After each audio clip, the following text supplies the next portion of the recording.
Olá, aqui é o professor Jorge Henrique e hoje eu vou ministrar a 10ª aula da disciplina de Ciências Ambientais do curso técnico de Meio Ambiente, no primeiro ano do ensino médio. Esta aula tem como tema os ciclos biogeoquímicos. Como de costume, essa aula marca o início do segundo bimestre. Logo mais estarei postando as notas do guia acadêmico de hoje para amanhã, tá? Por isso, confiram as notas. Se vocês tiverem alguma dúvida, entre em contato comigo. A gente pode estar discutindo alguma forma de você recuperar, etc. Fique tranquilo que nós ainda vamos ter mais atividades, nós vamos ter mais questionários, então com certeza você vai conseguir recuperar. Quem tirou nota baixa, infelizmente, foram aquelas pessoas que não fizeram as atividades ou que fizeram as atividades, erraram e não conseguiram postar comentários lá no fórum, que também estava valendo qualitativo. E se tiver alguma dúvida sobre a atividade, sobre o questionamento, entre em contato comigo que a gente resolve.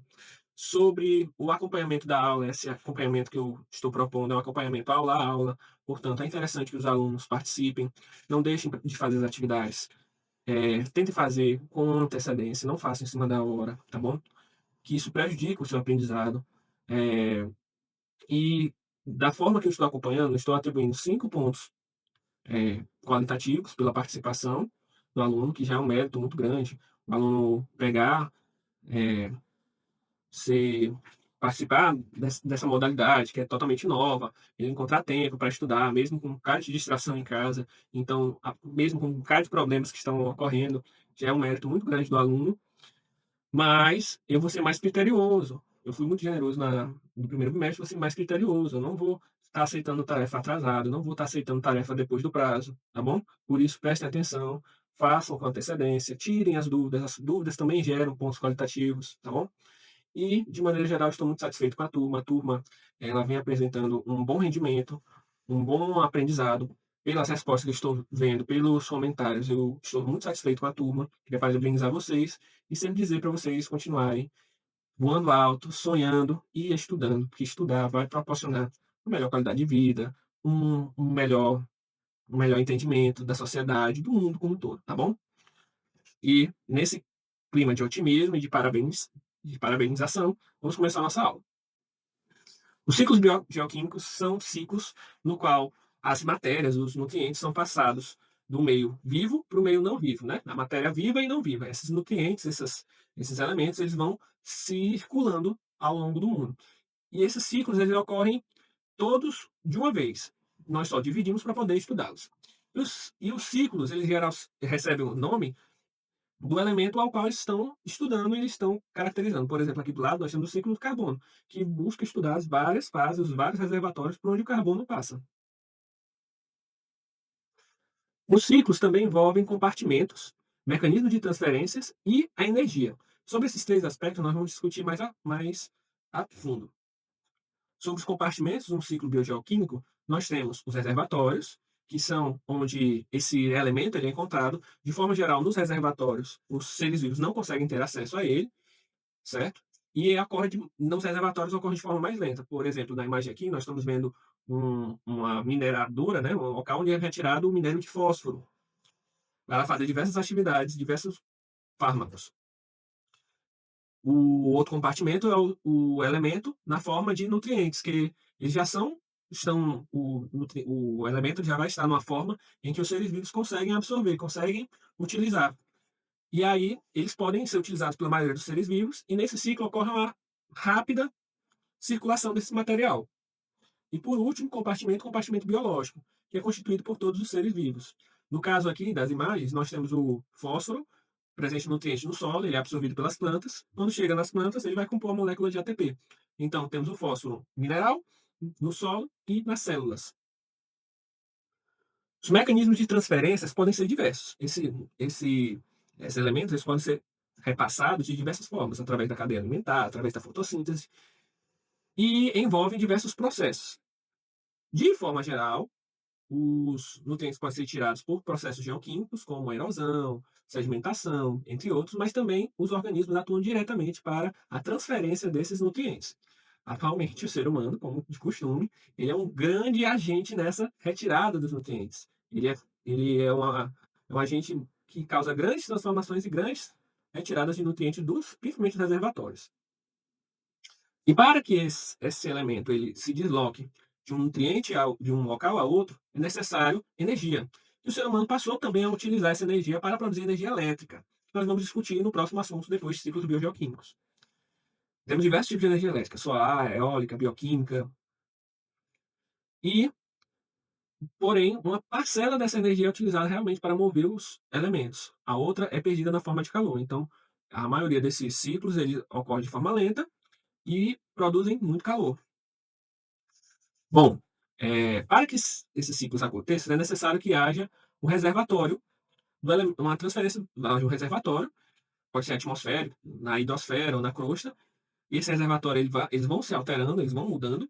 A existência de seres vivos, ou seja, é necessário que os seres vivos é, atuem para poder promover a transferência desses elementos, e a movimentação do próprio elemento químico pode ser tanto pelo ser vivo quanto pela própria ação do meio. Para você ter ideia como esses elementos são necessários, dos 40 elementos necessários para fazer uma única célula, o protoplasma de uma única célula, nós temos o ciclo, o carbono, o hidrogênio, o oxigênio, o nitrogênio e o fósforo como os maiores. E não é por menos que esses também são os maiores ciclos biogeoquímicos que nós temos. Eu tomei a liberdade de listar alguns ciclos biogeoquímicos, existem mais, dependendo do autor que você procure, vão ter até mais ciclos biogeoquímicos, e estes marcados são os que mais caem no Enem. Então, e também são os mais complicados, por isso que vale a pena você estudar. Os ciclos eles também podem ser classificados em ciclos gasosos e sedimentares, tá bom? Sendo ciclos gasosos aquele que os maiores reservatórios daquele elemento estão nos gases, e sedimentar, caso os maiores reservatórios estejam em um local, seja na crosta, na forma de rochas, na forma de sedimentos. Porém, tem uma pegadinha. No caso do enxofre, antes da atuação do ser humano, o enxofre era considerado sedimentar, mas com a utilização dele em diversas indústrias, ele passou a ser gasoso. Para você ver o poder do ser humano, ele passou a se acumular mais nos gases. Todos os organismos, eles necessitam desses ciclos biogeoquímicos. Sem esses ciclos biogeoquímicos, não há como viver. Esses ciclos são necessários para a renovação dos elementos, para que os elementos cheguem aos diversos ecossistemas, e aí que ocorra a vida, né? Porque caso não tenha um desses, pode ocorrer a dizimação de um ecossistema inteiro, pela falta de um determinado nutriente. E lembrando que os seres vivos, eles tanto necessitam quanto são os que mais promovem a circulação destes nutrientes, como nós vamos ver à medida que nós vamos estudando na íntegra cada um dos ciclos biogeoquímicos. Lembrando que a principal fonte, direta ou indiretamente, a principal fonte de energia que move o ciclo é a energia do Sol e da gravidade. Ok? E esses são os principais aspectos que a gente vai tratar. Também é interessante lembrar que a velocidade do ciclo ela depende de vários fatores. Por exemplo, depende se um ciclo, se um determinado ecossistema está sofrendo queimado, sofrendo inundação, então a ciclagem dos nutrientes vai ocorrer de forma mais rápida ou mais lenta. Normalmente, os ciclos gasosos, como o caso do carbono, eles são mais rápidos que um ciclo sedimentar, porém, o ser humano ele também pode acelerar ou retardar essa velocidade dos ciclos. Falando ser humano, ele, além da velocidade, ele influencia muito os ciclos biogeoquímicos, com suas diversas atividades, agropecuária, com a produção de combustíveis, ou até mesmo para o seu deslocamento no dia a dia. A poluição, a extração de minerais e a produção de energia influencia diretamente, porque gera, além de retirar as reservas, ela põe no meio ambiente diversos elementos, diversos nutrientes que às vezes o ecossistema não tem condição ou não reconhece aquele tipo de elemento. O estudo dos ciclos biogeoquímicos ajuda a identificar o impacto do ser humano no meio ambiente por si só. E ele pode atuar de diversas formas, ou com a poluição dos corpos hídricos, ou com mau uso através de desperdício de água, com desflorestamento, ou com a atuação de queimadas, a exposição dos solos, enfim, utilização de agroquímicos, pesticidas. Então, são diversas formas que o ser humano pode atuar, pode influenciar nos ciclos biogeoquímicos. E pode gerar diversos problemas ambientais, como, por exemplo, a chuva ácida. A chuva ácida é um fenômeno causado pela poluição da atmosfera e ocorre devido à queima de combustíveis fósseis. Os principais óxidos são o de enxofre e o de nitrogênio.